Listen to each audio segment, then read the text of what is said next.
Salut à tous les fans de review et bienvenue sur Nas Review. Aujourd'hui on va parler des 3 premiers épisodes de Kaiju numéro 8, Kaiju number 8, tu l'appelles comme tu veux.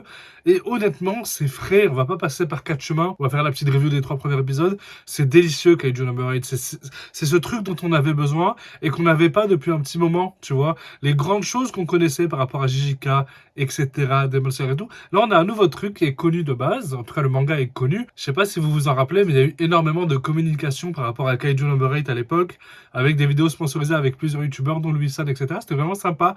Et là, on a vraiment l'animé. Et bordel, je viens de voir le 3e épisode, c'est cool, c'est doux, et j'en ai marre. Je suis dégoûté parce que le 3e épisode, il se finit d'une manière assez brève. T'es un peu dégoûté, tu vois, t'as envie de voir un peu la suite, qu'est-ce qui se passe, etc. Mais en tout cas, c'est délicieux. Le premier épisode, c'est la vérité, tu t'attends à rien. En tout cas, quand tu n'as pas lu le manga. Moi, perso, je n'ai pas lu le manga. Au début, j'étais en mode, bon, vas-y, pourquoi pas.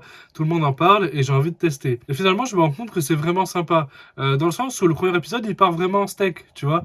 Le premier épisode, c'était un mec, il est là, on te dit qu'il y a des kaiju et ce mec-là, il travaille dans le lavage des kaiju. Donc de base, t'as l'armée, t'as les forces spéciales de défense par rapport aux kaiju qui te viennent les buter, et lui derrière, il vient ramasser les corps, c'est un peu dégueulasse. Et en même temps, de quoi on parle de caca. Le personnage s'appelle Kafka.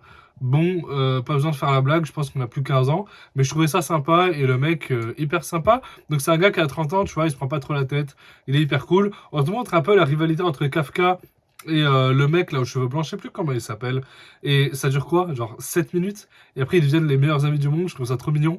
Et tu les vois, ils sont là. Au début ils s'aiment pas trop, mais finalement ils traînent un peu ensemble, donc je trouve ça vraiment mignon. Et les deux se chauffent pour rejoindre le concours de recrutement des forces spéciales, des forces de défense. En tout cas le mec aux cheveux blancs a l'air très très chaud. Le mec est pas là pour abandonner, il sait très bien ce qu'il veut. Par contre notre ami Kafka, le MC, ça fait quelques années qu'il le fait, ça fait quelques années qu'il le force, donc il s'est toujours raté. Et en plus de ça on nous montre sa petite relation avec son ami d'enfance. Je sais pas si c'est une amie d'enfance ou si c'est son crush, j'en sais rien. Mais on va dire déjà que c'est une amie d'enfance. Ça m'étonnerait pas que dans quelques épisodes plus tard, les deux se rencontrent et du coup, il y a une sorte de flirty un peu chelou. Bon, ils sont japonais, tu connais, les japonais, ils adorent ça. Bon, en tout cas, le premier épisode était excellent. C'est parti en steak, il y avait tellement de trucs, je vous disais. Et franchement, à la fin, je m'y attendais pas. Enfin, j'avais tellement posé mon cerveau, tu vois, j'ai l'habitude de poser mon cerveau, de pas essayer de comprendre quoi, juste regarder, j'étais mort, j'étais fatigué, je rentrais de la salle, je suis allé, je m'envoie ça, et finalement c'était délicieux, le kaiju qui sort de nulle part et qui rentre dans le corps justement de Kafka, je trouve ça un peu délirant, et c'est sympa. En vrai, il y a de l'humour en fait, c'est ça qu'il faut aussi, tu vois, il faut alterner un peu, il faut de l'humour, il faut de l'action, il faut des bonnes musiques, l'opening est sympa, l'animation est sympa aussi, ça on peut en parler, évidemment, donc c'est cool, le premier épisode est réussi, et franchement, c'est une petite pépite de cette saison. Kaiju number 8, tu mérites ta hype. Je sais pas s'il y a une hype dessus, mais en tout cas, tu mérites et j'aime beaucoup. Dans le deuxième épisode, on voit justement Kafka qui se chauffe à passer le concours de recrutement pour les forces spéciales. J'appelle ça forces spéciales, je sais que c'est forces de défense. Je suis désolé, mais de toute façon, tu me comprends, vas-y, me fais pas chier. Et en gros, oui, il est avec le mec qui a les cheveux blancs et le mec le chauffe. Il dit, bon, allez, chef, vas-y, viens, on y va, etc. Je sais pas quoi. Et tatati, tatati, tatata. Et le mec, il est en mode, bon, vas-y, c'est ma dernière année, j'ai 30 ans ou 31 ans, j'ai pas le choix, tu vois. Mais en plus de ça, il est transformé en kaiju et il va sauver une petite fille et sa mère ou sa grand-mère. Je trouve ça trop mignon. Il met une énorme droite. Ça me fait penser à Eren quand il tape le titan. C'était la première chose à laquelle j'ai pensé quand il met une droite au kaiju. C'était vraiment stylé. Et la petite fille est trop mignonne. Le kaiju gentil, le kaiju gentil. En plus, il est bleu. Le chara design est chelou. La première fois que je l'ai vu, je suis en mode bon. Le mec est tout bleu, pourquoi pas, ça fait un peu bizarre, mais en fait on s'y habitue vite, je trouve. Je trouve ça bien fait. Et en plus de ça, sur son chemin, il bute un kaiju, je trouve ça vraiment stylé. Et c'est hyper intéressant parce que du coup, Kafka est reconnu comme le kaiju numéro 8 qu'ils n'ont pas réussi à trouver. Et c'est trop mignon parce que du coup, le titre kaiju numéro 8, on a enfin la réponse à l'épisode 2 ou l'épisode 1, je sais plus. Et je trouve ça vraiment bien, c'est génial. Franchement, kaiju numéro 8, c'est frais, c'est doux, t'as envie de regarder et c'est cool. Et en plus de ça, il y a de la bagarre, mais qu'est-ce que tu veux de plus? T'as aussi le running gag de Kafka qui n'arrive pas à, je sais pas moi, à changer de bras. Le mec, évidemment, son bras, c'est en mode kaiju, ou sa tête, ou ses yeux, je trouve ça vraiment délirant, ou sa bouche, d'ailleurs, c'est vraiment drôle. J'aime beaucoup. Le kaiju qui extermine les kaiju, bon, tu connais, hein, Attack on Titan, Tokyo Ghoul et Tutti Quanti, c'est la même recette, mais en moins poussé, et c'est doux, et c'est bon. Et le troisième épisode que je viens de voir, franchement, il est excellent. J'ai pas vu le temps passer. À part à la fin où je trouvais ça un peu long, tu vois, parce que le mec il est là, il fait que râler, il se fait chier dessus, il se fait tout le temps humilier par la blonde qui arrive, qui prend le G63 là, le Mercedes, elle le prend comme ça, elle le jette.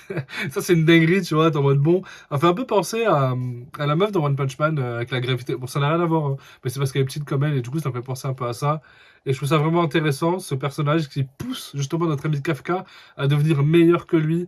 Parce que ce personnage, c'est un peu une peste, tu vois, c'est normal, c'est une peste. Et lui, il a 30 ans, donc il n'aime pas qu'il se fait manquer de respect et qu'il se fait humilier comme ça. Mais malheureusement, il est obligé de passer par là pour se chauffer. Parce qu'en plus de ça, dans le troisième épisode, quand il passe le concours de recrutement et qu'il y a des kaiju, la première partie, t'es là, tu fais ton sport, etc. Bon, tu pues un peu la merde, t'es 219 sur 225, la honte, mais bon, c'est pas grave.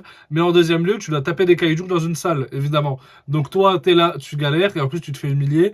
Le frérot, là, dans le prochain épisode, s'il se transforme pas en kaiju, c'est mort, parce que là, c'est sa dernière chance. Il a 30 ans. Sinon, c'est fini, tu vas nettoyer du caca, mais toute ta vie, genre, t'as pas... En plus, ta pote, elle te regarde. L'amie d'enfance de Kafka, en plus de ça, elle le regarde. C'est la chef de la 3e compagnie de défense, justement, de Tokyo. C'est trop stylé. Et elle a réussi. Lui, il est au plus bas. Il veut la rejoindre. Il lui a fait une promesse. Et évidemment, elle le regarde. Et elle le regarde d'une manière... je suis déçu, tu vois. Genre, elle le regarde d'une manière, frérot... ça fait 20 fois que tu tentes ta chance, 20 fois que ça marche pas. Ta promesse, t'as jamais réussi à me la tenir. Et pourtant, elle y pense, tu vois. Genre, quand un mec, il arrive, il montre, voilà, aujourd'hui, cette année, on a de bonnes recrues, de bonnes personnes.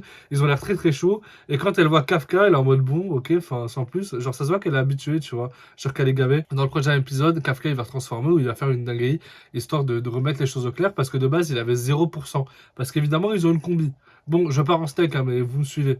Évidemment, ils ont une combi. Ils ont une combi pour taper du kaiju. Sauf que la combi, elle te donne aussi ton niveau de pouvoir, ton niveau de combat, ton pouvoir de combat. À ce moment-là, quand tu vois que la jeune, elle a 46%, c'est incroyable. La petite, là, la blonde, là, c'est abusé, parce que de base, c'est maximum 10%, voire 20%, si vraiment t'es chaud. Et quand tu vois que notre ami Kafka, il a 0%, mais quelle honte, frérot. Je comprends pas, genre, en plus, c'est con, t'es dans ta combi.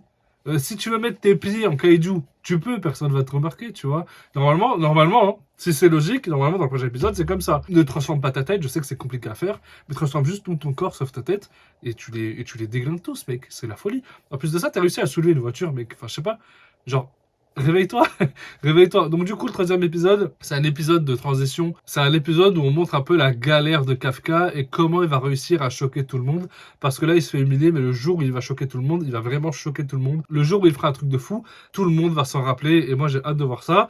En tout cas, l'épisode 3 est excellent. On voit aussi énormément de nouveaux prodiges, énormément de nouvelles recrues, de nouvelles personnes qui vont apparaître justement dans l'anime ensuite. C'est vraiment stylé et celle dont on parle le plus, c'est Shinomiya. Je suis pas sûr, bref. Elle est vraiment stylée et je trouve ça fou en fait d'attendre une semaine. Moi personnellement je regarde en VF, d'ailleurs je vous l'ai pas dit. Je regarde en VF, je trouve ça vraiment bien. La VF est excellente. J'ai mis en VSTFR carrément, ça m'a dérangé. Le mec est un bandeur de VF, pas du tout. Non en vrai je regarde en VF parce que c'est plus simple, tu vois. Je me prends moins la tête et c'est cool. Et la VF est excellente, vraiment chapeau les gars, chapeau. Ceux qui font la VF de Kaiju Number 8, vous êtes très très chaud. Évidemment ça ne sera jamais aussi bon que la VSTFR, mais on a un putain de niveau en France, il faut le dire.